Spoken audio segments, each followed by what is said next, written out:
শহরের এক কোণে একটি পুরনো লাইব্রেরি ছিল। প্রতিদিন বিকেলে সেখানে পড়তে আসতো অর্ণব নামে একটি ছেলে। সে খুব চুপচাপ থাকত, চোখে সবসময় একটা না বলা কষ্ট লুকিয়ে থাকত।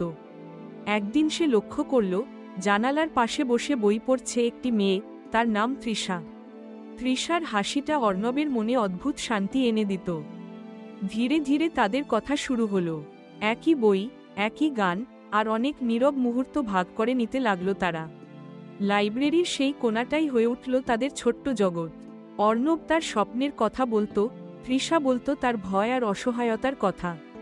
দুজনেই বুঝত তারা ভেতর থেকে একা, কিন্তু একসাথে থাকলে সেই একাকিত্বটা কম লাগে। একদিন হঠাৎ তৃষা আসা বন্ধ করে দিল। অর্ণব প্রতিদিন অপেক্ষা করত, জানালার দিকে তাকিয়ে থাকত, কিন্তু তৃষা আর ফিরে এলো না। পরে জানতে পারল, তৃষা খুব অসুস্থ ছিল এবং শহর ছেড়ে চলে যেতে হয়েছে। সময় চলে গেল, অর্ণব বড় হল, জীবন এগোলো, কিন্তু তৃষার স্মৃতি কোথাও হারালো না।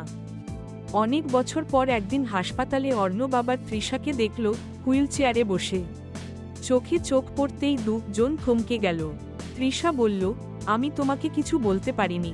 অর্ণব ধীরে তার হাত ধরল, তুমি চলে গিয়েছিলে, কিন্তু আমার ভেতর থেকে কখনো যাওনি।